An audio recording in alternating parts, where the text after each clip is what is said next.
Value zone hyper mart ఇప్పుడు మన అమీర్పేట్ లో ఈ సెప్టెంబర్ 18న గొప్ప ప్రారంభం. శ్రీమాత్రే నమః, శ్రీ గురుభ్యో నమః. తదుపరి వృశ్చిక రాశి. వృశ్చిక రాశి వారికి సంబంధించి ఈ యొక్క సెప్టెంబర్ 16వ తారీఖు నుండి 30వ తారీఖు వరకు ఎలా ఉండబోతుంది, ఎలాంటి రెమెడీస్ తీసుకోవాలి, ఎలాంటి మంత్రపఠనం చేయాలనే విషయాన్ని ఇప్పుడు మనం తెలుసుకుందాం. ముఖ్యంగా చూసుకున్నట్టయితే ప్రతిసారి మనం మాస ఫలితాలు చెప్తాం, ఈసారి మాత్రం పక్ష ఫలితాలు చెప్తున్నాం. ఎందుకంటే గతంలో గడిచిన 3 నెలలు, తర్వాత వచ్చే 3 నెలల మధ్యలో ఉన్నటువంటి ఈ పక్షం చాలా గ్రహ సంచారాల రీత్యా కొంచెం అనుకూలంగా ఉంటుంది. కాబట్టి ఈ సమయంలో వీళ్ళు ఏదైనా పనులు చేస్తే బాగుంటుందన్న ఉద్దేశంతోనే మనం ఈ యొక్క పక్ష ఫలితాలు చెప్పడం జరుగుతుంది. ఈ వృశ్చిక రాశి వారికి సంబంధించి ఈ యొక్క 4వ స్థానం నుండి 4th హౌస్ ఎప్పుడూ కూడా మీ ఇంట్లో ఉండేటువంటి వారి యొక్క ఆరోగ్య సంబంధితమైనటువంటి విషయాలు. కాబట్టి అందున వీలైనంత వరకు కుటుంబంలో ఎవరో ఒకళ్ళు ఏదైనా మెడికేషన్ తీసుకుంటూ ఉండేటువంటి అవకాశం కనిపిస్తోంది. 5th హౌస్లో శనిగ్రహ సంచారం చేయడం వలన ఏవైనా ప్రేమ వివాహాలు, ప్రేమ పెళ్లిళ్ళు, ఎంగేజ్మెంట్ అయిన తర్వాతకి పెళ్లిళ్ళు, ఎంగేజ్మెంట్ ఏవైనా బ్రేక్ అవ్వడాలు ఇలాంటివి జరిగే అవకాశాలు ఉంటాయి. కొంచెం ఆ పరంగా జాగ్రత్తగా ఉండండి. అలాగే అష్టమ స్థానం నందు గురుగ్రహ సంచారం చేయడం వలన 8th హౌస్ ఎప్పుడూ కూడా మంచి పాజిటివిటీని ఇస్తుంది, పరివర్తనని ఇస్తుంది. అలాగే ఏమన్నా సరే ఆస్తి పంపకాల రీత్యా, ఏదైనా ఉమ్మడి ఆస్తి పంపకాల రీత్యా కూడా మీకు చేంజెస్ అనేటువంటివి కూడా జరిగే అవకాశం ఉంటుంది. అందులో ప్రత్యేకంగా గురుగ్రహ సంచారం 8th హౌస్లో చాలా బాగుంటుంది. ఆ ప్రకారంగా చూసుకున్నట్టయితే ఈ యొక్క గురుగ్రహ సంచారం వలన విశేషంగా మీరు ఏదైనా సరే చేంజ్ అవ్వాలనుకుంటూ అవుతారు. అంటే దృఢంగా కొంతమంది ఏంటంటే నేను ఇక కాఫీ తాగను, నేను ఇక సిగరెట్ తాగను, నేను మందు తాగను అని మారిపోతారు కదా, అలా జరిగేటువంటి అవకాశం ఎక్కువగా ఉంది. అలాగే 10th హౌస్ అంటే లాభస్థానంలో శుక్రుడు, సూర్యుడు, అలాగే కేతు గ్రహం ఉంది. వాస్తవంగా శుక్రుడు ఉన్నటువంటి స్థానం ఏదైతే ఉందో అది బాలేదు. కానీ ఎప్పుడైతే 10th హౌస్లో శుక్రుడు ఉండడం వల్ల మీ యొక్క భార్యాభర్తలు ఇద్దరి మధ్య కూడా లాభసాటిగా ఉంటుంది. అన్ని రకాలైనటువంటివి కాన్వర్జేషన్స్ అన్ని కూడా మీకు ఒకళ్ళ మీద ఒకళ్ళకి ఏదన్నా ఒక ఇష్యూ మీద గొడవ ఉన్నప్పటికీ మనీ రిలేటెడ్ ఇష్యూలో వచ్చి మీరు మాట్లాడుకోవడం మళ్ళీ కాస్త ఆ గొడవ అంతా కూడా సద్దుమణిగే అవకాశం కనిపిస్తోంది. అలాగే సూర్యగ్రహ సంచారం చేయడం వలన 10th హౌస్లో సూర్యుడు సంచరిస్తూ ఉంటే ఏవైనా సరే రుణమాఫీలు జరిగే అవకాశం ఉంటుంది. ఏదైనా సరే మీరు ప్రభుత్వ సంబంధితమైనటువంటి స్కీమ్స్ వచ్చే అవకాశం ఉంటుంది. ఏవైనా సరే మీరు ప్రభుత్వానికి సంబంధించి అప్లై చేసినటువంటి ఏమన్నా ఇందిరమ్మ ఇల్లు లాంటివి కానీ, గృహాలు కానీ, ఇంకేదన్నా సరే రైట్ రేషన్ కార్డ్స్ కానీ ఇలాంటివి కూడా వచ్చే అవకాశం ఉంటుంది. అయితే ప్రభుత్వ ఉద్యోగస్తులకు కూడా చాలా అనుకూలమైనటువంటి కాలము.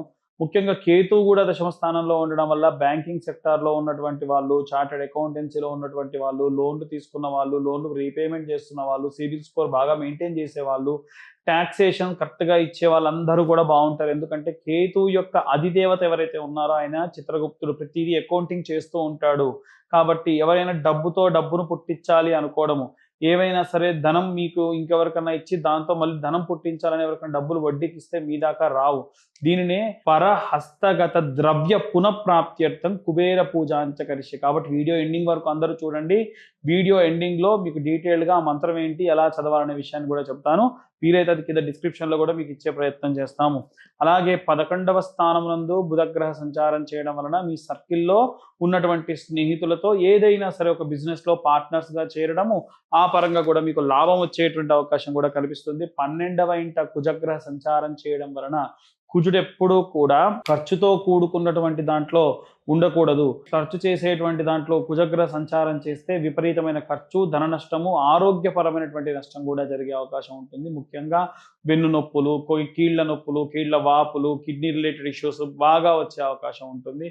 ముఖ్యంగా లేడీస్కి అయితే ఆర్థరైటిస్ ప్రాబ్లమ్స్ కానీ, లేదా ఏదైనా పీసీఓఎస్ ప్రాబ్లమ్స్ కానీ, మెన్సెస్ ప్రాపర్గా రాకపోవడం కానీ, థైరాయిడ్ రిలేటెడ్ ఇష్యూస్ కానీ వచ్చే అవకాశం ఉంటుంది. సో కొంచెం జాగ్రత్తగా ఉండాలి. మనం జాతకం చూసుకునేదే జాగ్రత్త కోసం కాబట్టి కొంచెం జాగ్రత్తగా ఉండండి. ఇక ఇవన్నీ కూడా మేము గోచార రీత్యా చెబుతాం. అదేంటంటే మీరు చెప్పింది ఎగ్జాక్ట్లీ జరుగుద్దా అంటే, నిజంగా గనక మీ పేరు, date of birth, time, place ఉంటే జాతకం డీటెయిల్డ్గా మీకు కావాలంటే 60-70 పేజీల్లో నేను మీకు జాతకం ఇస్తా. డీటెయిల్డ్గా జాతకంతో పాటుగా ఈ నెల ఎవరైతే జాతకం చెప్పించుకుంటారో వారికి జాతకంతో పాటు ఈ యొక్క కరుంగలి మాల లేదా జ్వాలాముఖి మాల ఇవ్వడం జరుగుతుంది. ఈ జాతకానికి కాను 2025 రూపాయలు ఛార్జ్ చేయడం జరుగుతుంది. మాకు 3 గంటల సమయం పడుతుంది. 60 పేజీల్లో మీకు ప్రొడ్యూస్ చేయడం కూడా జరుగుతుంది. ఇక ఆసక్తి కల వారి కింద ఉన్న నెంబర్కి కాంటాక్ట్ చేయొచ్చు. అన్ని వర్గాల వాళ్ళు ఎలాంటి రెమెడీస్ తీసుకోవాలి, ఎలాంటి మంత్రం చదవాలనే విషయాన్ని ఇప్పుడు మనం తెలుసుకుందాం. మనం సాధారణంగా అన్ని వర్గాల వారికి సంబంధించి ఇప్పటి వరకు కూడా గ్రహ సంచారంలో భాగంగా ఎలా ఉండబోతుంది, వారికి ఎలాంటి సిచ్యువేషన్స్ ఎదుర్కొంటారు అనేటువంటివి చెప్పాం. ఇప్పుడు ప్రత్యేకంగా ఏంటంటే చాలా మంది ఇబ్బంది పడి ఎదుర్కొనేటువంటి సమస్య ఏంటంటే వివాహానికి సంబంధించి ఇబ్బంది పడుతూ ఉన్నారు. కాబట్టి ఎవరైనా సరే శీఘ్రం వివాహం కావాలి, మంచి వరుడు దొరకాలి, మంచి వధువు దొరకాలి అనుకునేటువంటి వారు ఈ యొక్క మంత్రం ఏదైతే ఉందో అది 10,000 సార్లు పూర్తి చేస్తే వారి ఖచ్చితంగా వివాహం ఖచ్చితంగా అవుతుంది. ఆ మంత్రం ఏమిటో చూద్దాం. ఈ మంత్రం బయటికి కాకుండా మనసులో చదువుకోవాలి. వీలైతే జపమాల సంఖ్యతో చేసుకోవడం మంచిది.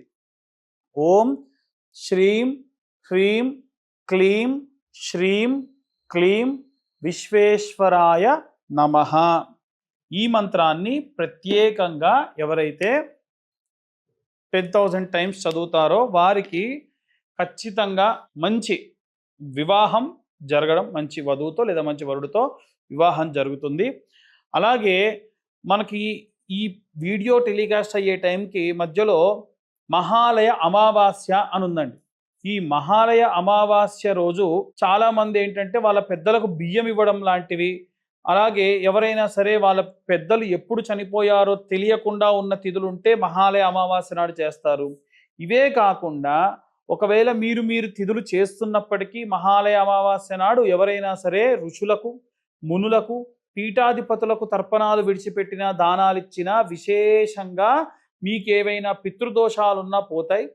ఇవే కాకుండా మీరు అన్నీ సక్రమంగా చేసినా ఎక్కడో ఒక్క చోట మేము శ్రద్ధాలోపం జరిగిందేమో అన్న అనుమానం ఉందండి. అలాంటి ఉంటే ఇప్పుడు నేను చెప్పేటువంటి ఈ మంత్రాన్ని ఆ మహాలయ అమావాస్య నాడు 11 మార్లు చదవడం వల్ల ఆ దోషములు రాకుండా మీ యొక్క వంశాభివృద్ధి, గోత్రాభివృద్ధి కలుగుతుంది.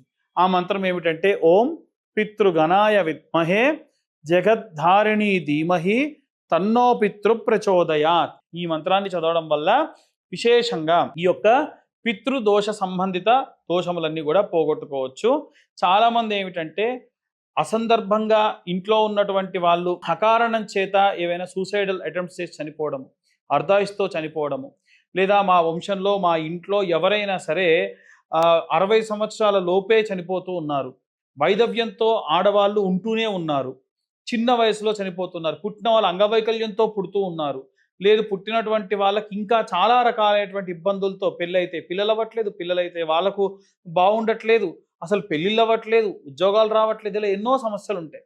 ఇవి జాతక కుండలి రీత్యా గనక మీకు లగ్నం నుంచి 9వ స్థానంలో రాహు ఉన్నా, రాహుతో సూర్యుడు కలిసి ఉన్నా, ఇవి యొక్క లగ్నాధిపతి 4వ, 6వ, 8వ, 12వ స్థానాల్లో కనుక సంచారం చేస్తూ ఉన్నా, లేదు మీ యొక్క జాతకరీత్యా లగ్నం నుంచి 1వ, 2వ, 4వ, 7వ, 8వ, 12వ స్థానంలో కుజగ్రహ సంచారాలు చేసిన, లేదా ఇప్పుడు నేను చెప్పిన సిగ్నిఫికెన్స్ ఏవైనా మీకు కనిపించినా అవి పితృదోషాలు ఉన్నట్టుగా కన్ఫర్మ్.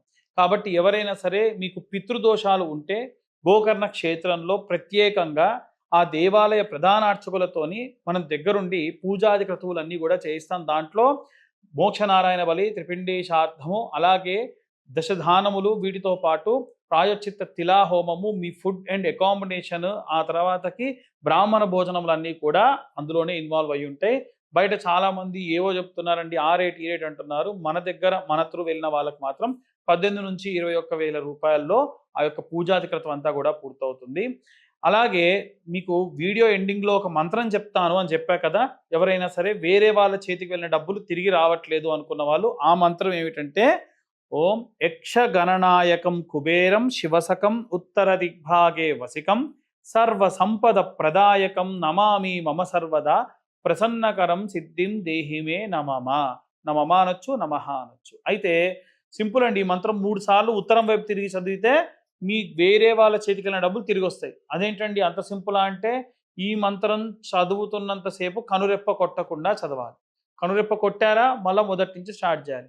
అలా ఒకసారి పూర్తయిన తర్వాతకి ఆగి కళ్ళు మూసుకొని మళ్ళీ ఫ్రెష్గా మళ్ళీ ఇలా స్టిఫ్గా కళ్ళు ఇలా ఉంచి ఉత్తరం వైపు చూస్తూ ఈ మంత్రాన్ని చెప్పాలి. అలా 3 సార్లు చెప్పిన, 108 సార్లు హోమంలో హవిస్సు వేసిన మీ పరహస్తగత ద్రవ్య పునఃప్రాప్త్యర్థం వేరే వాళ్ళ చేతికి వెళ్ళిన డబ్బులు తిరిగి వస్తాయి. ఇప్పటి వరకు మేము చెప్పినటువంటి అన్ని కూడా గోచార రీత్యా చెప్పిన విషయములు.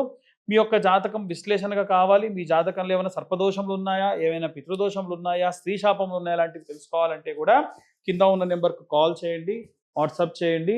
డీటెయిల్డ్గా జాతక కుండలి మీ దాకా అందించడం జరుగుతుంది. జాతకానికి 2025 రూపాయలు ఛార్జ్ చేస్తాం. వీటితో పాటుగా కరుంగలిమాల లేదా జ్వాలాముఖి మాల కూడా మీకు జాతక కుండలితో పాటు ఇస్తాం. సర్వే జన సుఖినో భవంతు. స్వస్తి.